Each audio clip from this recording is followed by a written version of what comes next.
Hi, I'm Lisa Garr, and welcome to The Aware Show, a weekly show that brings you transformational tools and techniques that you can actually use today to inspire your positive growth and change in yourself and in others. Every single week, I will bring you new, cutting-edge information that will help you improve the quality of your life in any way you choose. Do you want incredible health, connected relationships, flourishing finances, cutting-edge science? Whatever it is, consider The Aware Show to be your trusted place for lifelong learning, because for over a decade, I have built trusting relationships with my guests and with my audiences. And if you're just new to The Aware Show, or if you've been a fan for a long time, I always encourage you to listen to your own truth and to stay aware. Hello, I'm Lisa Garr, and I want to share with you just my thoughts and feelings about conscious media. What the heck is conscious media anyway? Is it media with a message? Is it what we're seeing in the Super Bowl commercials? What is conscious media anyway? I have personally been broadcasting a show called The Aware Show for 18 years, and it has been about issues that people would like help with, to resolve issues by knowing that they have choices, by knowing that there's multiple solutions to every problem. That is what I consider conscious media. It's media that gives you passion and story in order to solve a problem and help people. And I absolutely love that. So I think, this is just my personal belief and experience, that conscious media is the new mainstream. This is where we see great movies coming out with terrific messages, even the Super Bowl commercials that told stories that really tugged on your heartstrings. Anything that evokes the heart, that tells a story, that gives you a beginning, middle, and an end, and something that inspires you to change your life or change the way that you relate with other people. That's what I believe conscious media is. I believe it works. I believe that it's needed. I believe that it's something that people can be driving around or listening to or wherever they are, where they need some upliftment, because there's plenty of other media available that can give you very depressing information, true, factual, but not a lot of hope. So conscious media, I don't even think gives you false hope, and it's definitely not fake news. It's something that uplifts you, your truth, your heart, your purpose, your passion, your story. Conscious media is inspiring. Be a part of it. Listen to it. Enjoy it. See how it affects you and impacts your life. I appreciate you. And if you want to check out The Aware Show, it's the website theawareshow.com. You can see lots and lots of hours of conscious media. Until next time, I invite you to stay aware. Hello and welcome to The Aware Show. I am Lisa Garr, and we are first and foremost going to have fun today, because that is mandatory. Yes, it is. Yes. That is always what happens when I get in front of my friend who gives the most permission to any human being to be themselves, Dr. Dain Heer. How's that for an intro? Love that intro. That's awesome. Thank you. That was a good one. Take that. I'm going to go tell my mom you said that, just, because I can. Knowing what you teach and what we're going to learn today, you allow people to be the fullest of who they possibly can be. Not just who they are, but larger, more possibilities. I love it. Thank you. That's what you're committed to. Absolutely. To the best of my ability. And the thing is, I see so many possibilities for what people can choose, and based on the construct that they have in their lives currently, they don't realize those choices are available, yet there's something within them that's like, please, please, please, please. I know there's something different, except they don't know how they can get there. And so a lot of times they don't try to make the journey. And so this sort of bridges the gap between somebody here knowing they want something different and knowing it's out here, and they've never been given the tools, and they've never been given permission, and they've never been given the invitation. And this bridges the gap between here and here, so that you can actually recognize, number one, that it's okay to go. Number two, it's okay to change things. Number three, your life will get greater.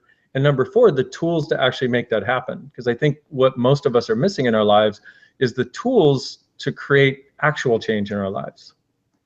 Yes, actual change. Now, there's a little bit of a phase there that you just spoke about, is that when you start to realize that change is possible, there's a rough patch. There's a bit of a rough, like everything starts to break down. And then I go, no, no, no, no, no, no, no, no, don't break that down. Yes. I don't want to change that bad. Yes, exactly. I know. But the funny part is, it's like, before you get there, you're like, oh yeah, I totally want that change. Absolutely. I'm so ready for this change. Yes, let me have this change. And then when it starts to happen, you're like, no, Oh no. you know, and you hold on like a cat, you know, that you're trying to get off of your leg, and you hold on with all your claws, you know, you're like, no. Oh my God. Because it starts to change everything. Yep. Everything. It And sure then does. things open up you don't want to see, and it gets just ugly. So if you can talk a little bit about that, because most people, myself included, run from that discomfort. And I've done it enough times now to finally say, okay, face it head on. It's going to be okay. Yes. Because I see now what it's like on the other side, and it wasn't as bad as I thought. So tell me about it. Tell me what to do. Let's just back up 2 steps. When you see somebody's full potential and you see what they really can do in the world, how is it that you help them see that for themselves so that they really want to make that change? Well, number one, I look at them with no judgment, which is something that we have a very difficult time doing for ourselves. And for me, in seeing them with no judgment, I can see all the possibilities, but not defined, but I can get the sense of the possibilities that are actually available to them that they don't see because they're so busy judging themselves, and they're so busy making themselves wrong for their past choices.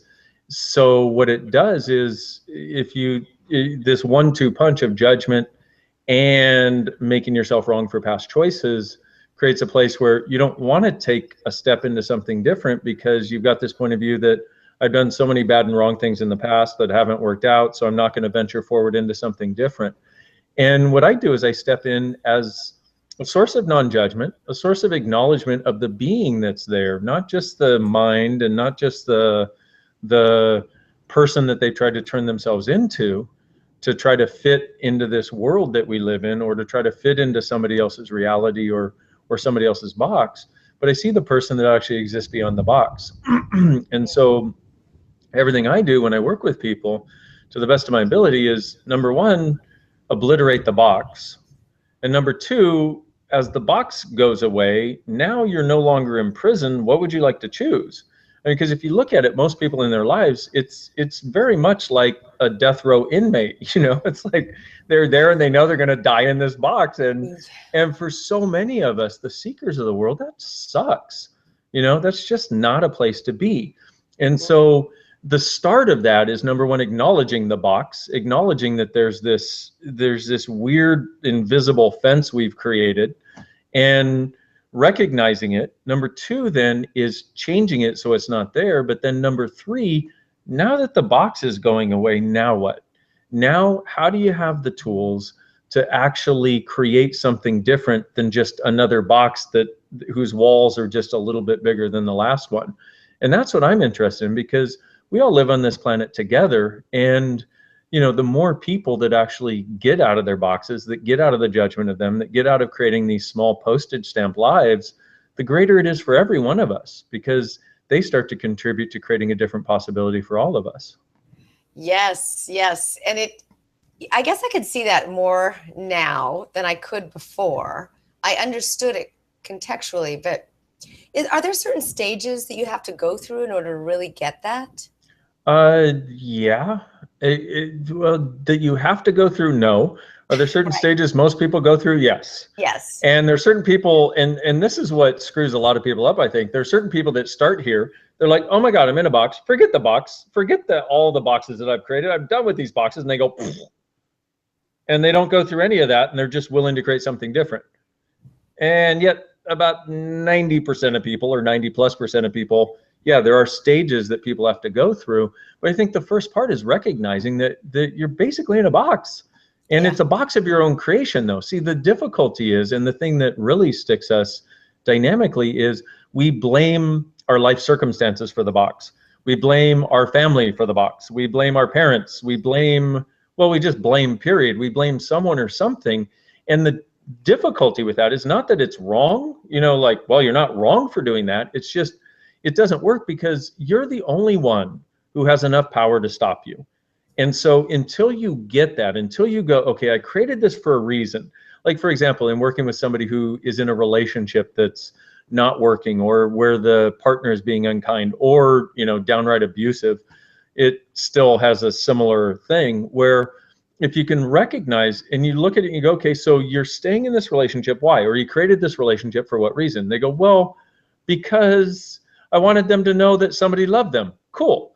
So you've been with them for 15 years. Do they know that you love them? No, they don't care. They won't receive it. Okay, well, is it working? Oh, no, it's not actually working. And that's the thing. What happens is we make these choices in our lives that are essentially defining moments of our lives that create these huge aspects of our lives, whether it's being in certain relationships or getting a certain job or moving to a certain place or having kids or whatever it is that we do, but we do it for a reason. And a lot of us don't realize that we've done this for a reason. We keep wanting to think, oh, this just happened to us. Nothing just happens to you. You choose it. And when I say that, I'm not saying that to say, hey, you're wrong for choosing this, because what if it actually weren't wrong? What if it weren't right? What if it were just a choice that you made? But the power that you get when you recognize that you chose it is now you're the one with the power to choose something different. Now you're finally taking the power into your hands and going, okay, if I chose this, even though I can't figure out why in my head, because we keep trying to logicize it as though logic is going to get us somewhere. No, logic only works for logicians. And if you've ever hung around somebody who is a logician, they're not very much fun to hang out with, okay? Don't base your life on that, okay? But what happens is once they finally get, oh, I chose it, even though I don't understand why I chose it, I did choose it. I'm the one who put myself here in whatever situation in life it is. That's this turning point. So that I would say the recognition of the box is the first thing.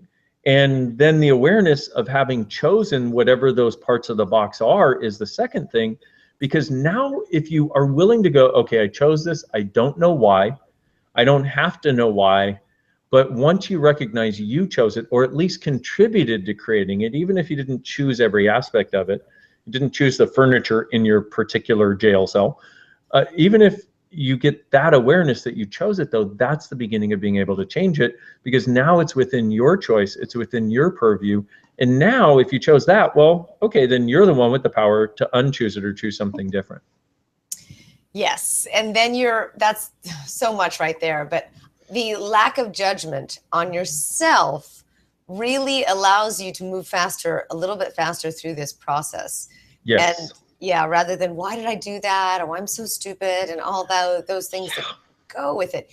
So then if you realize that you've made these choices, and if you can actually have the skill to not judge yourself around these choices, and you maybe get out of that relationship, and then here you are back to kind of zero, or maybe you're not back to zero, you're maybe at about 100. Yeah, or 200 or 1,000. Yeah. We keep thinking, oh, I left my relationship, I'm back to zero. No, you've got to realize that in that relationship, you got so many awarenesses. And if you are willing to stay true to you and what's actually true for you, and a really easy tool for that is what's true always makes you feel lighter. A lie will always make you feel heavier. Yes. So if you're willing to stay true to what's actually light for you, you're at step 1,000. I can't tell you the number of people that I've worked with. And, in the last 17 years, I've worked with hundreds of thousands of people. And that number is getting close to 1 million very soon here. And so it's been a lot of people that I've had the fortune, the pleasure, the blessing of working with. But what happens is once you recognize that those choices that you made, yeah, they may have sort of slowed things down for a while, even if for a while it's like 15 years, like we talked about before. But really, if you get the gift of the awareness that you got from that, it's priceless. And you recognize, wow, I won't ever choose something like that again.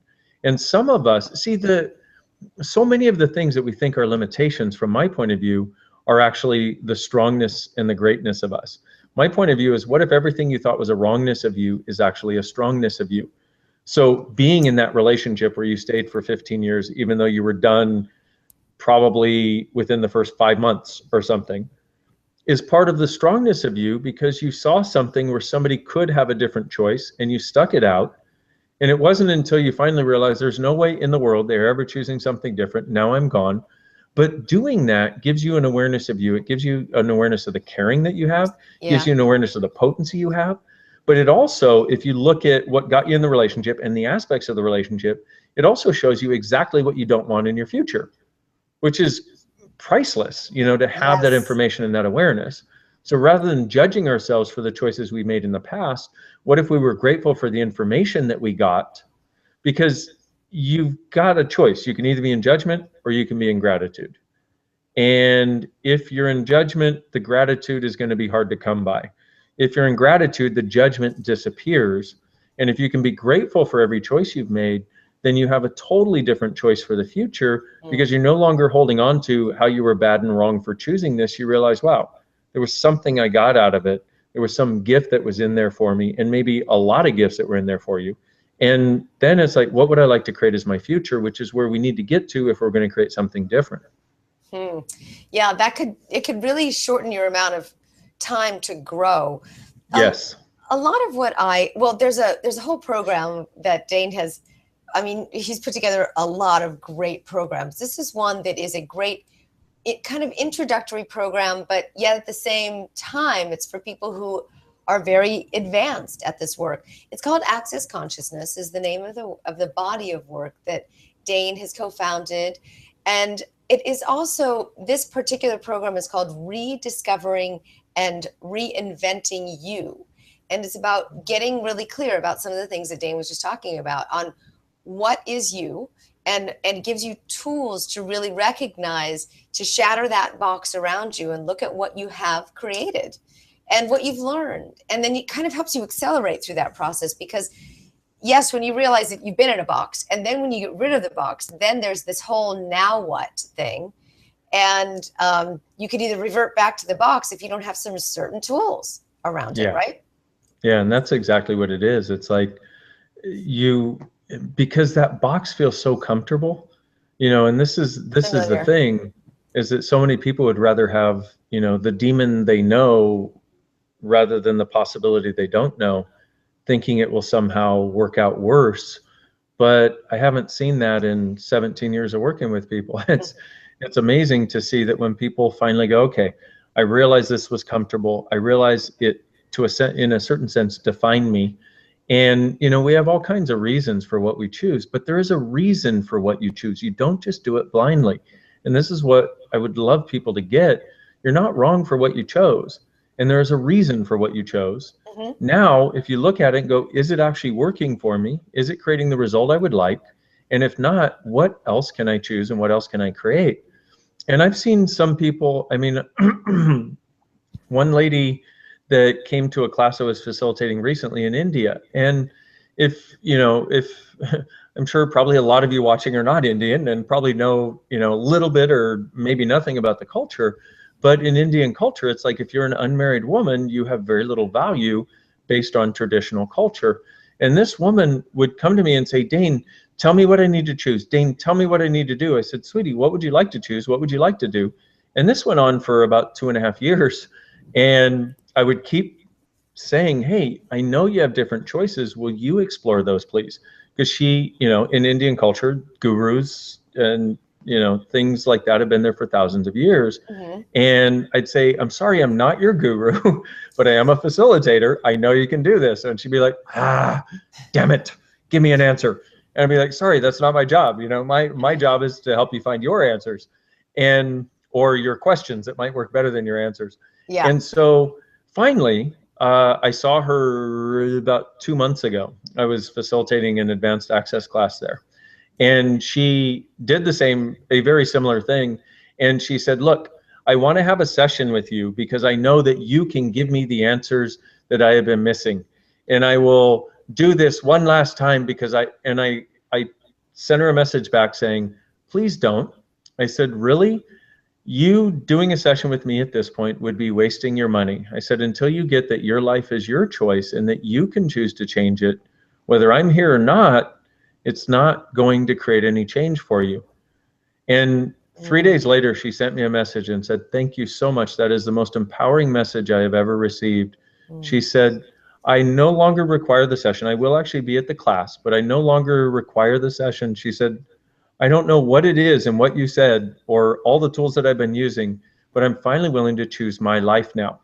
Wow. And in 2.5 months, like the other day, she sent me a message with all these pictures of jewelry that she has created that she's now selling. She said her connection with her godson, where the mom wasn't letting her see her. She's like, oh my God, she lets me see her now. She lets me see him now. And I have this amazing connection. But it was all from that one choice of somewhere in her world. It was so predetermined that somebody outside of her had the answer. And she finally got to the awareness in her own world. Oh my God, I'm the only one who has these answers within me. Wow. And it's changed everything. And the energy coming from her now, it's just like, it's really beautiful. It is really amazing. But this is something I've seen in thousands of people. But what a great example with such a cultural, just an inherent cultural boundary that has been pre-decided for so many people for so long. That's a great example. I mean, we think we have constructs to get around. Yeah.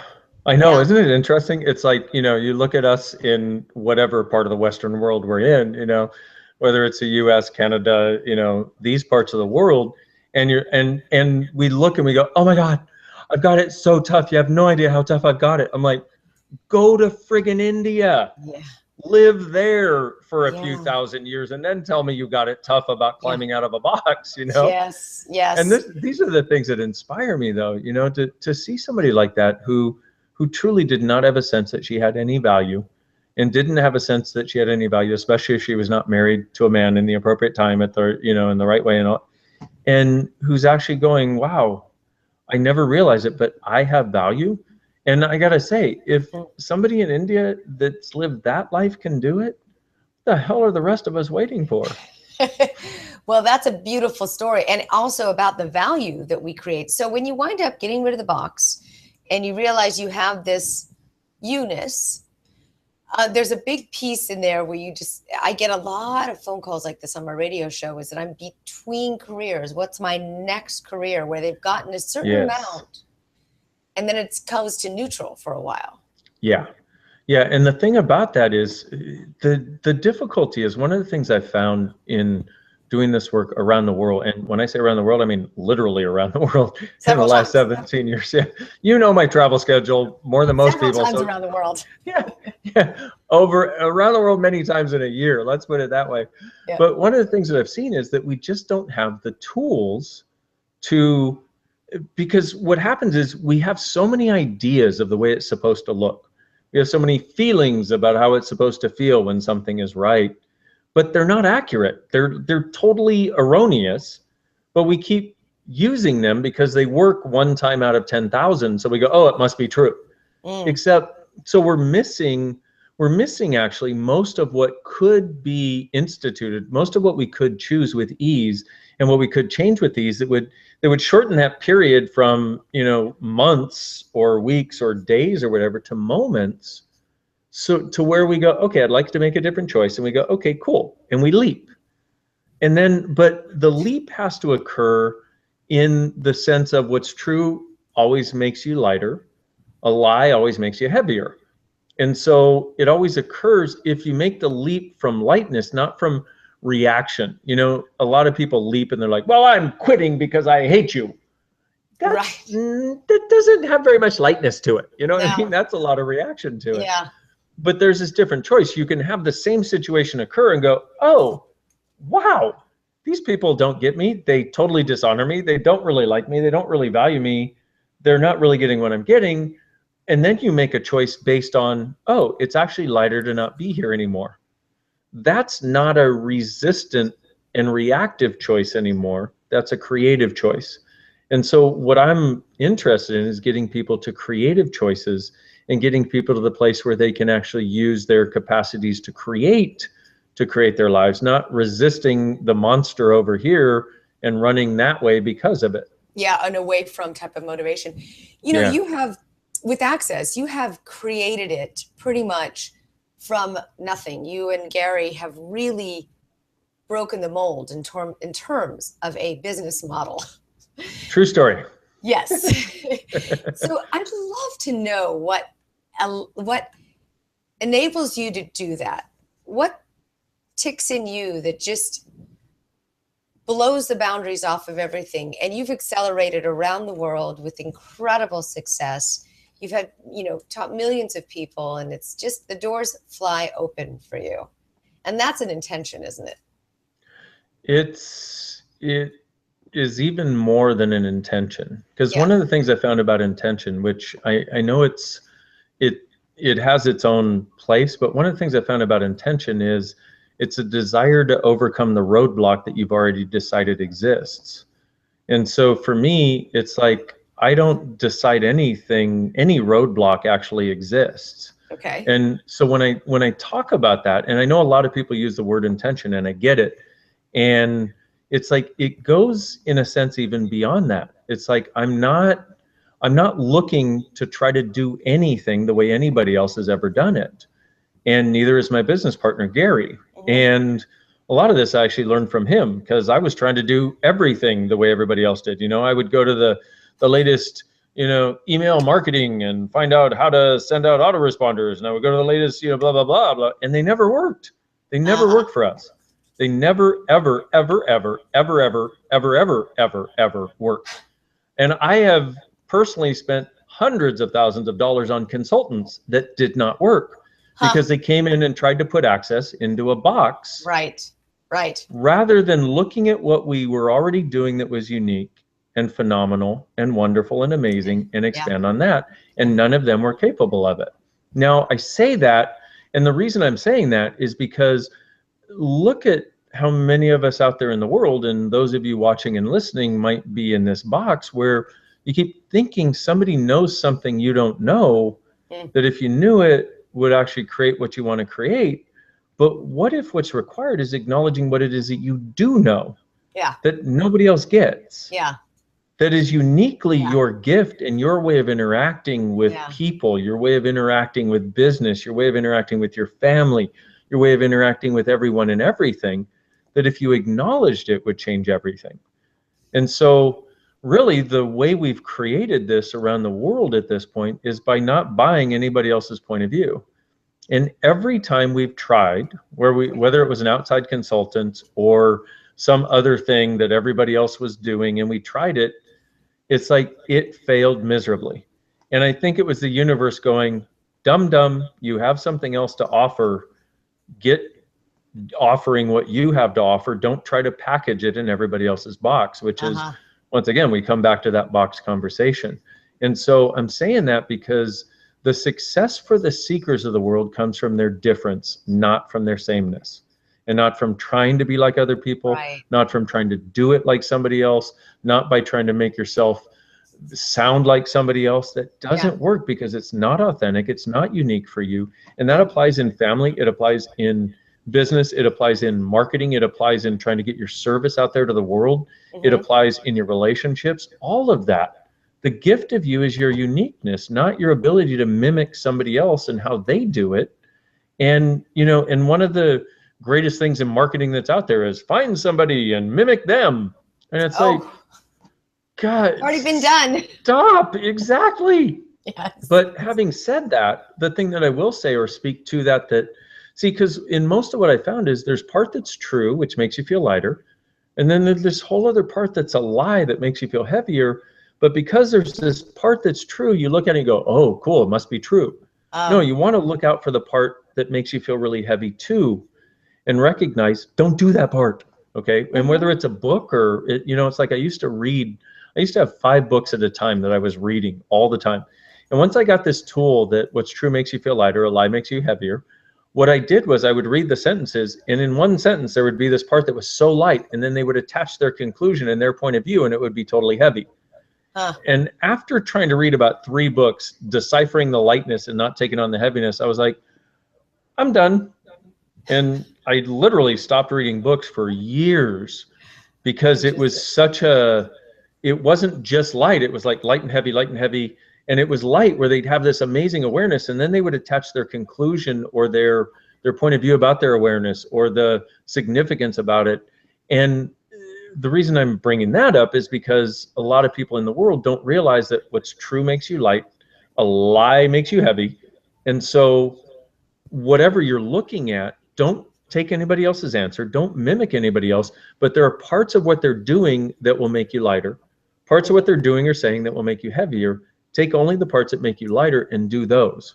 Don't try to mimic, but do what you do in that way that inspires you, and let other people inspire you rather than control what you put out or what you offer or what you choose to be. I mean, I've been in this movement of conscious media for a long time, and I'm a bit of a pioneer in the movement of creating, a bit. Okay.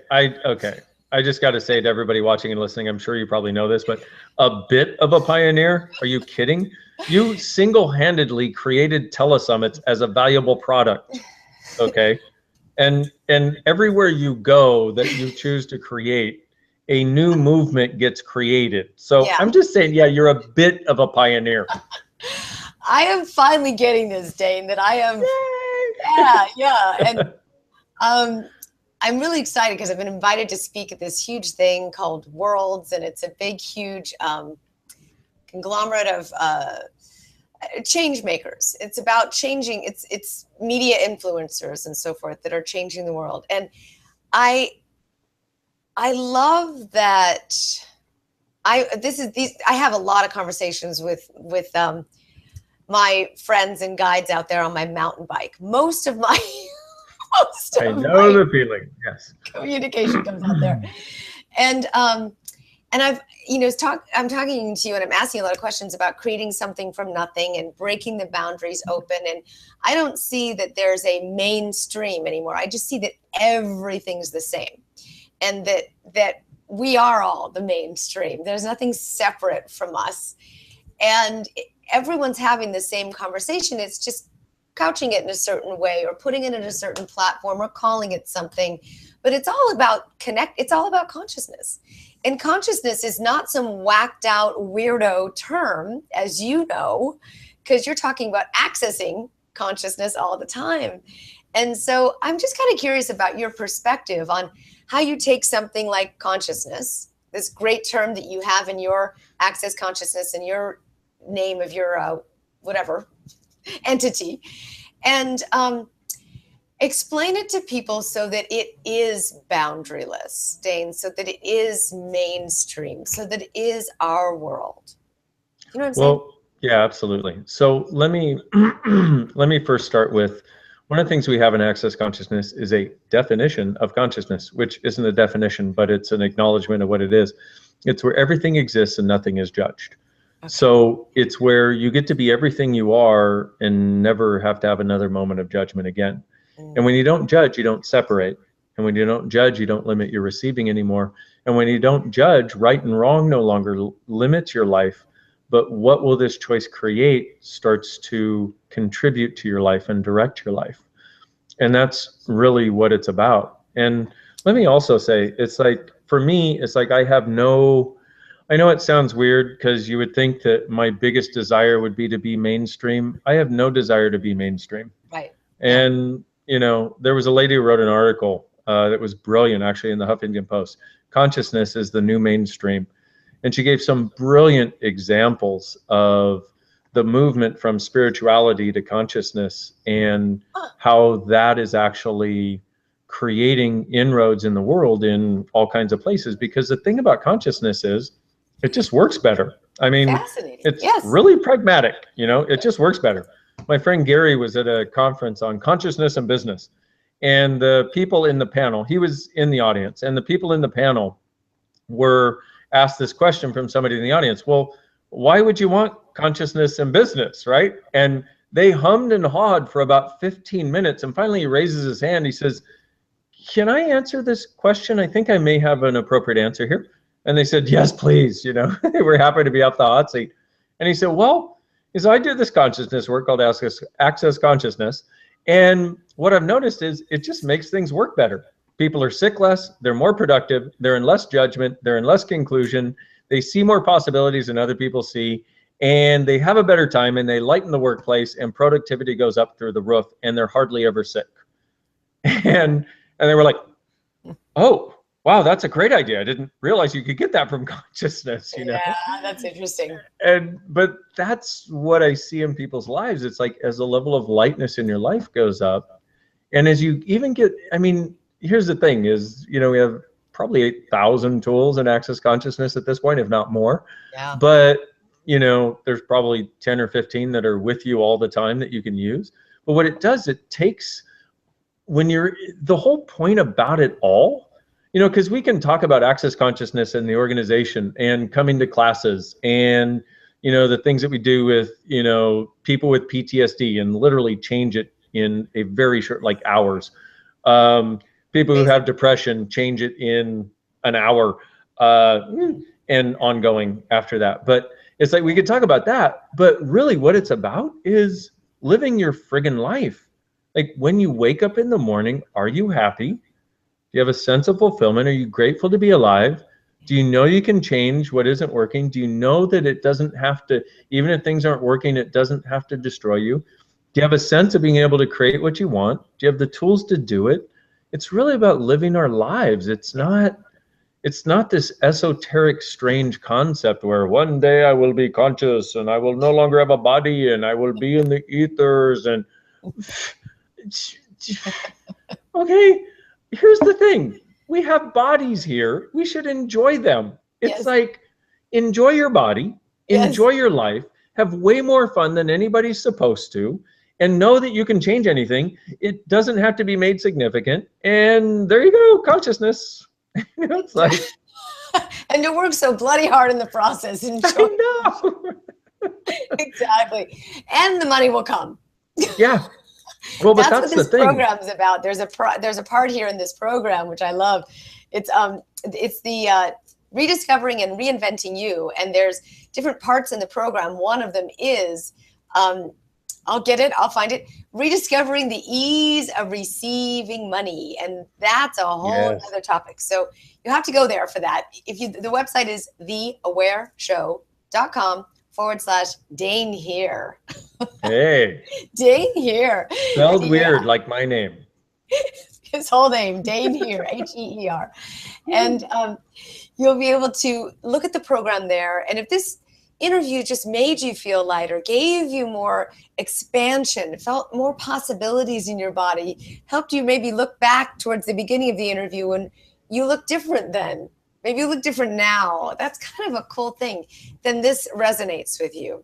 Do a little bit of a deeper dive here and learn more of the tools that are sustainable, more than just listening to or watching and enjoying an interview, but really get into some of the tools that allow you to be yourself, fully boundaryless, light, possible in that space of expansion. We need change makers like you out there in the world. So the more that Dain can do and that I can do to empower you to be all of who you are, please do that. Do that. And to have more fun. This journey really should be a lot more fun. We make it so significant and we suffer so much acting like suffering is doing something, but it's not. Oh, the world needs more people having fun. You know, we've done numerous studies where when you direct anger and judgment at a plant, the plant dies. Yeah. If you have fun around it, if you play nice music, the plant thrives. If you acknowledge and go, oh my God, you're such a beautiful plant. Thank you for being in my house. Which, by the way, I do all the time with the plants in my house. And they just, but it's like, have more fun. This doesn't have to be a painful, arduous journey. It could be the funnest journey of your life. Yeah. And should be. Yeah. Well, you look like you're having fun, Dain, and I love talking to you. And it's so great to reconnect with you. And thank you for the hello, for the friendly, warm hello into my space. I appreciate it a lot. Thank you, my friend. All right. I will see you soon, God willing. And to everyone else, go to the website, which is theawareshow.com/Dain Heer. You could just click on the link below. It'd be a lot easier. All right. I invite you all to stay aware. Thank you. Hello, I'm Lisa Garr, host of The Aware Show. And that interview was so great with Dain Heer because he reminds us how amazing it is just to be ourselves, to remind us of the fact that we could be living somebody else's story or with somebody else's energy or what somebody else wanted for us, when we really fully live authentically with our own energy and from our own story. That makes such a huge difference with the way you approach everything in life.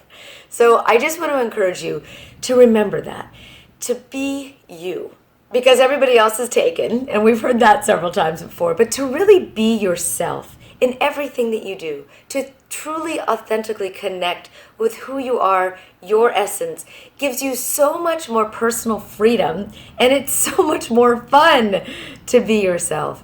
And to not worry about what other people think of you or how you need to show up in a room or in a relationship.